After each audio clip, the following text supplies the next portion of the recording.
I was lounging in our living room, the one with the big windows that looked out over the garden, when Alex burst through the door. Mark, my husband of 27 years, was sprawled on the sofa, half watching some show on TV, half napping. Our lives were comfortable, to say the least. I was a senior exec at a jewelry firm, and Mark had his own construction business. We worked hard for what we had, and our country house was a testament to that. "Mom, Dad, I've got news," Alex announced, his eyes sparkling with excitement. He was our only child, the center of our world, and usually, his news ranged from getting a promotion at work to winning some local football match with his mates. But today, he had a different kind of glow about him. Mark sat up, rubbing his eyes. "What's up, champ?" he asked, using his pet name for Alex since he was a toddler. I straightened up, too, sensing this was more than just his usual updates. "What's going on, Alex? You look like you've won the lottery or something." Alex's grin widened. "Better," he said. "I'm getting married." The room went silent. It was as if someone had sucked all the air out. Married? The kid was only 25, for heaven's sake. Mark and I exchanged a glance, both of us mirroring the other's shock. "Married?" I finally echoed, my voice higher than I intended. "To who? When did this happen?" "Yeah, mate," Mark chimed in, his tone laced with disbelief. "You've barely been dating anyone long enough to, get married." Alex, unfazed by our reaction, beckoned to the doorway. "Come in, Emily." That's when I saw her for the first time. Emily was pretty, no doubt, with a smile that could light up a room. But something about her didn't sit right with me. Maybe it was the way she looked at Alex, like he was a prize to be won. "Mom, Dad, this is Emily," Alex introduced her, proud as a peacock. "We're in love, and we've decided to get married." "Nice to meet you," Emily chimed, her voice sweet, too sweet. "I've heard so much about you both." Mark stood up, offering a hand. "Well, this is a surprise. How long have you two been?" 6 months, Emily answered, squeezing his hand gently. 6 months? I repeated, my mind racing. 6 months and now marriage? It didn't add up. "Alex, can we talk?" "Not now, Mom. We're here to celebrate," he said, wrapping an arm around Emily. "We're getting married, and that's final." I bit my tongue, wanting to protest, to scream that it was too fast, too reckless. But I held back. This was my son, and if he said he was happy, then who was I to argue? "Okay," I said, forcing a smile. "Let's sit down. You must tell us all about it. How did you two meet?" As they recounted their story, something about a shared project at work leading to late-night dinners and weekend getaways, my mind wandered. It wasn't just the haste of the wedding that bothered me. It was Emily. She was too polished, her story too rehearsed. And then there was the timing. Just last month, we'd bought Alex a brand new car, a congratulatory gift for his promotion. And now, suddenly, he was getting married? The dinner went on, with Emily sharing more about her life, which, conveniently, didn't include any family of her own. "I'm an orphan," she said at one point, a perfect touch of sadness in her voice. "Alex and his family are all I have now." Mark and I nodded, offering sympathetic smiles, but alarm bells were ringing in my head. This felt off. Way off. After dinner, as Alex and Emily left, promising to keep us updated on the wedding plans, Mark turned to me, his expression grave. "You think what I'm thinking?" he asked. "That this is a mistake?" I replied. "Absolutely. But how do we tell him? He's smitten. We need to talk some sense into him, Lena. This is moving too fast. It's not right." The weeks following Alex's bombshell announcement were a whirlwind of emotions and, frankly, a growing pile of doubts. Mark and I had hoped our initial shock would fade, that we'd get to know Emily, and all our worries would prove pointless. But that's not how it panned out. Not by a long shot. One evening, Mark and I were sitting at the kitchen table, papers spread out between us, bills, some of Alex's expense reports he'd asked me to look over because, well, old habits die hard. That's when it hit me. "Mark, have you seen this?" I asked, holding up a credit card statement that was higher than the Empire State. "Since when does Alex spend like a man with a hole in his pocket?" Mark leaned over, his brow furrowing as he scanned the numbers. "What the hell is this? $5,000 at a fancy restaurant? And what's this, another four on jewelry? Since when does Alex buy jewelry?" We knew we had to talk to Alex, get some straight answers. So, we invited him over for dinner, a casual affair, but with the intent to dig a little deeper. Emily, conveniently, had other plans. "Alex, son," Mark began, passing him a beer and taking a seat across from him at the table, "we've been going over some of your expenses. Mind explaining some of these charges?" Alex took a sip, his face the picture of innocence. "What charges?" "The $5,000 at La Table d'Or for starters," I chimed in, trying to keep my tone light, not wanting to sound like I was accusing him of anything. "Oh, that," Alex laughed it off. "That was for Emily's birthday. Wanted to do something special, you know? Special's one thing, but this?" Mark gestured to the statement. "This is nuts, Alex. And there's more. Jewelry, clothes, spa treatments. It's like you're bleeding money." Alex's demeanor shifted, a slight edge creeping into his voice. "Look, I know it's a lot, but Emily's worth it. You'll see. Once we're married, things will settle down." "But, Alex," I pressed, "doesn't it seem a bit fast? You've only known her for 6 months.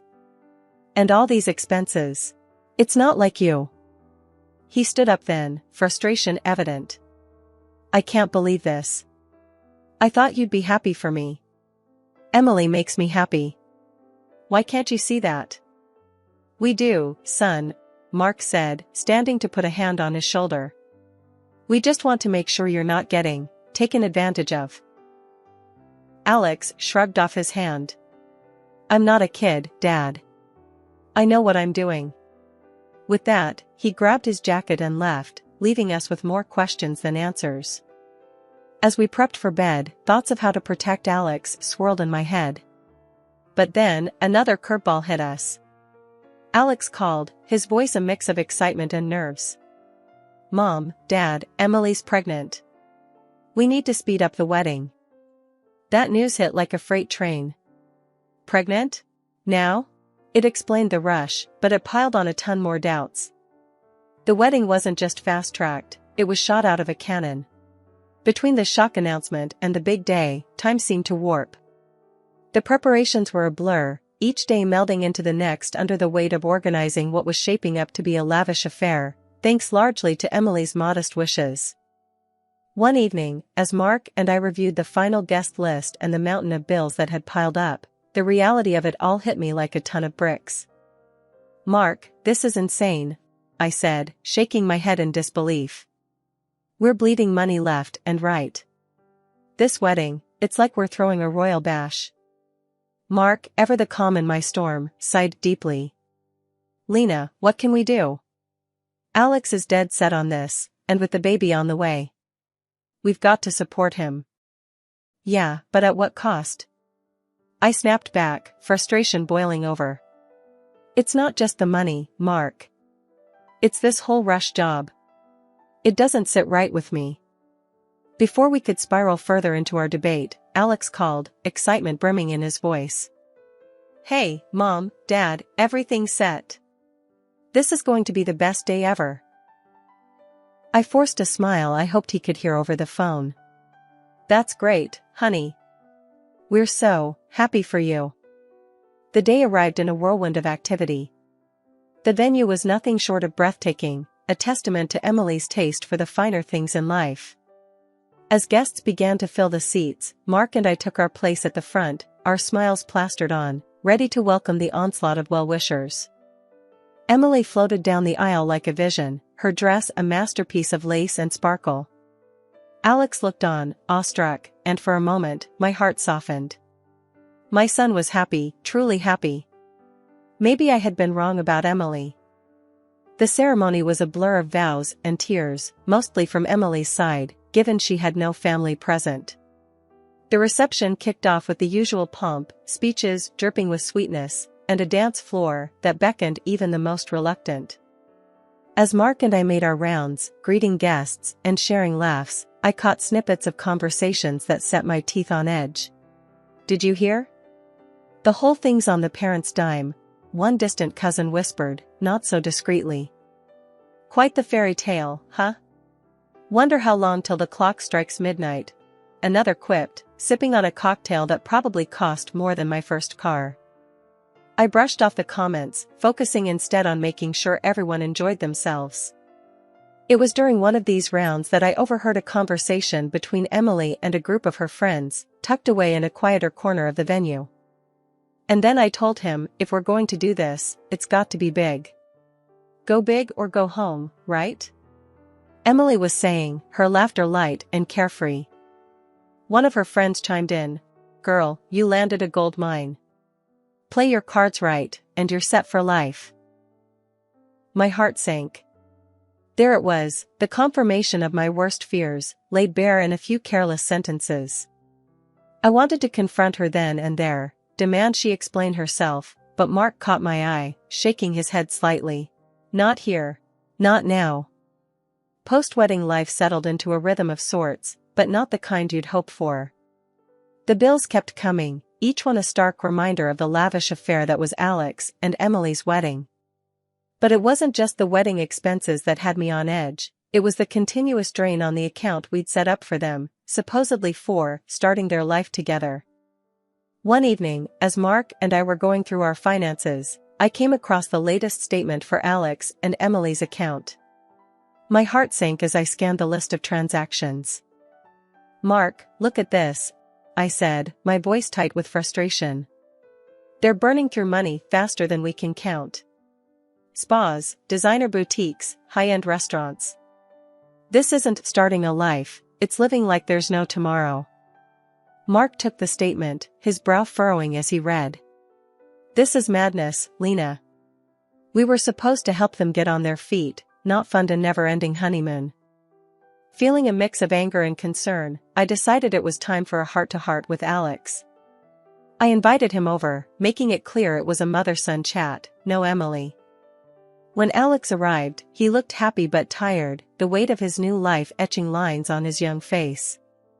"Alex, we need to talk about the spending," I started, not wanting to beat around the bush.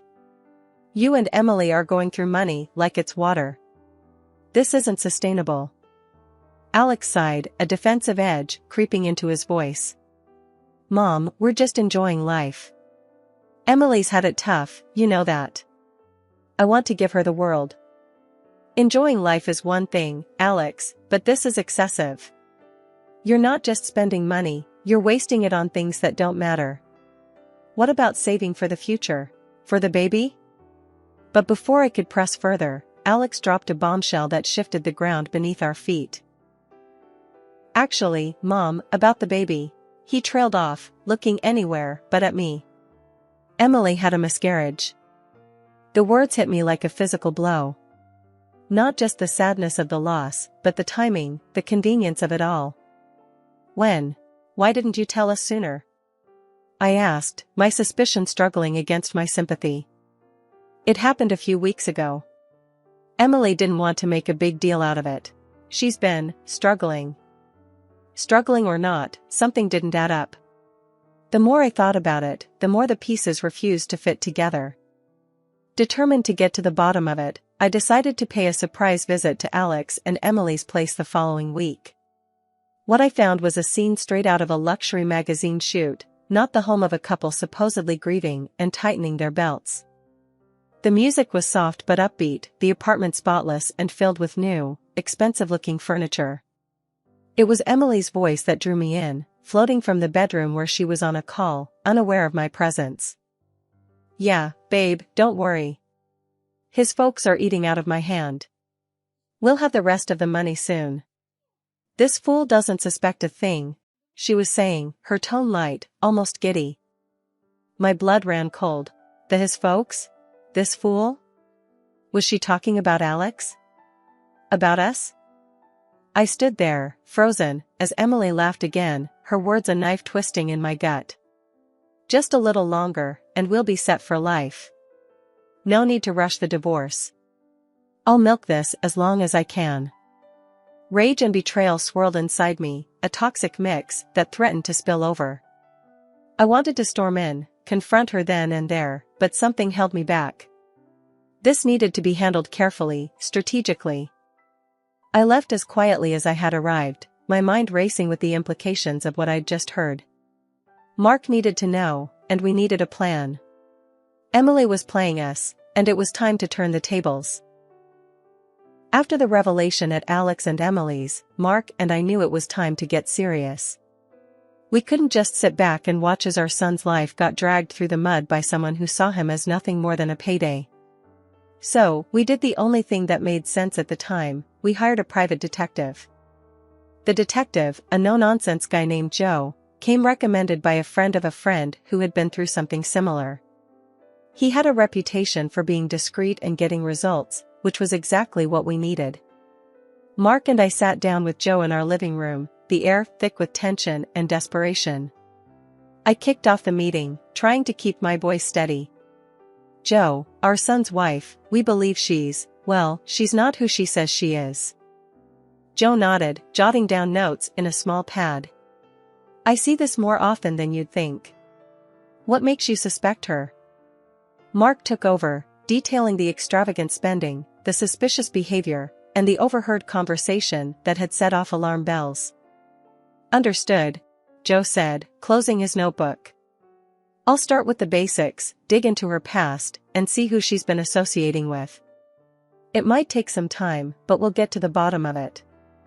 The investigation was slow, each day dragging by with no word from Joe. It was like waiting for a pot to boil, knowing that what we found might scald us. Finally, after what felt like an eternity, Joe called, asking us to meet him at his office. First off, Joe began, his expression grim, you were right to be suspicious. Emily's real name is Clara.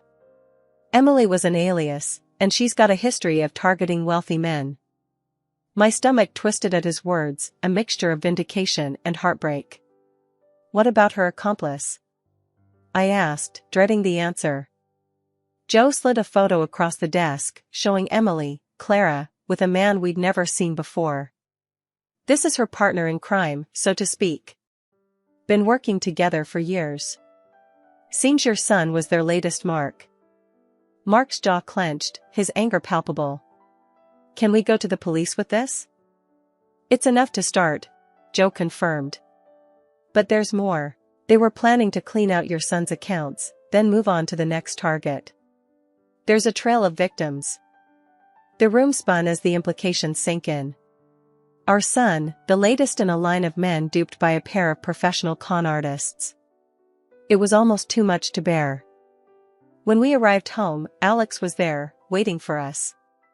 His face lit up when he saw us, unaware of the storm about to break. Mom, Dad, what's up? Everything okay? He asked, noticing our somber expressions. Mark and I exchanged a look, then, with a deep breath, I began the hardest conversation of my life. Alex, we need to talk about Emily. As we laid everything out, the evidence, the photos, the lies, I watched my son's face go from confusion to disbelief to heartbreak. He was silent for a long time after we finished, the weight of the truth crushing him. Finally, he spoke, his voice cracked with emotion. I can't believe it. I trusted her. Loved her. We know, son, Mark said, putting a comforting hand on his shoulder. But we're going to get through this. Together. The days after the truth came out were like walking through a storm. I went to the police, my heart heavy, but my resolve firm. The evidence we provided was more than enough. Emily, or Clara, as we came to know her real name, was arrested along with her so-called accomplice. Watching them being taken away in handcuffs, I felt a mix of relief and sorrow. relief that we had stopped them, and sorrow for what my son, Alex, was going through. The confrontation with Emily before her arrest was something out of a nightmare. She cried, pleaded with Alex, claiming her love for him was real, that I was trying to tear them apart. Her tears might have fooled him once, but not anymore. Please, Alex, you have to believe me. I love you. Your mother, she's trying to get rid of me. She sobbed, clutching at his hands, desperate. Alex looked at her, his face hard and unreadable. Love? You call this love? You've been lying to me since the day we met. There's no us, Emily. It's over. Her pleas fell on deaf ears. The betrayal was too deep, the lies too many. Alex filed for divorce, cutting whatever ties that bound him to the woman he thought he knew. The trial was a blur. Emily and her partner were found guilty, sentenced to a short but definite term behind bars. It was justice, but for Alex, it felt hollow. The woman he had loved, the life he thought they were building, it was all a lie. After the trial, our home was filled with a heavy silence. Alex was a shadow of himself, lost in the what-ifs and the betrayal. We tried to reach out, to help him through it, but the hurt was too deep. One evening, I found him sitting alone in the living room, staring at nothing. Alex, I said gently, taking a seat beside him. You know, it's okay to feel lost right now. What she did, it's unforgivable. But you're not alone. We're here for you. He nodded, his eyes moist. I know, Mom. It's just hard. I thought I knew her. I thought what we had was real. It was real to you, and that's what counts. She made her choices, and now she's facing the consequences. But you have your whole life ahead of you. This is just a chapter, not the whole story. Alex leaned back, taking a deep breath. Yeah, I guess. It's just hard to see the road ahead right now. Take it one day at a time, I advised, squeezing his hand. And when you're ready, we'll be right here to help you rebuild, to find your path again. Mark joined us, wrapping an arm around Alex. That's right. We're family. We stick together, through thick and thin. Slowly, very slowly, Alex began to find his footing again. The pain and the betrayal didn't disappear overnight, but with each passing day, he started to look forward, to think about his future, not just the past he had lost. 2 years had passed since the trial and Emily's sentencing. Life was slowly finding its way back to some semblance of normalcy, or at least as normal as it could get after the storm we'd weathered. Alex was doing better, focusing on himself, even starting to talk about going back to college. It was a slow healing process, but he was getting there, with us by his side every step of the way. Then, out of the blue, the phone rang one evening. I answered, not expecting anything out of the ordinary. Hello? Is this Mrs. Lena Thompson? The voice was hesitant, almost timid. Yes, it is. Who's calling? I asked, a sense of unease starting to curl in my stomach. It's Emily. I mean, Clara. My heart skipped a beat.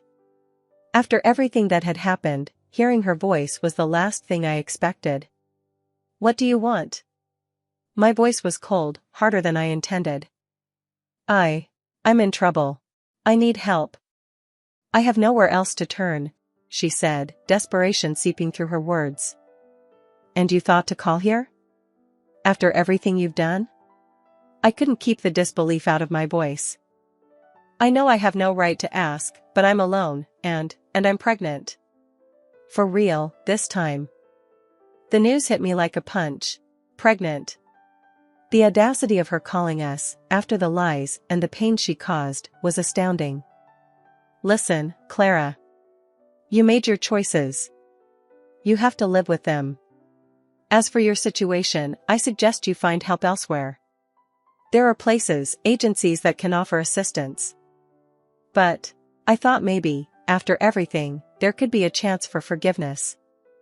I really did love Alex, you know. I sighed, a mix of anger and pity washing over me. Forgiveness isn't mine to give. And as for Alex, you lost the right to even mention his name. You need to move on, Clara. Find help, but don't call here again." There was silence on the line, heavy and thick. Then, a quiet, "I understand. I'm sorry." And she hung up. When I told Mark and Alex about the call later, Alex's reaction was one of quiet contemplation. "I hope she finds the help she needs," he said, and that was all. No anger, no bitterness. Just a hope for a better path for someone who had caused us so much pain. It was a testament to how far he had come, how much he had grown. And in that moment, I knew that we were going to be okay. Life would move on, and we would grow stronger from the trials we faced.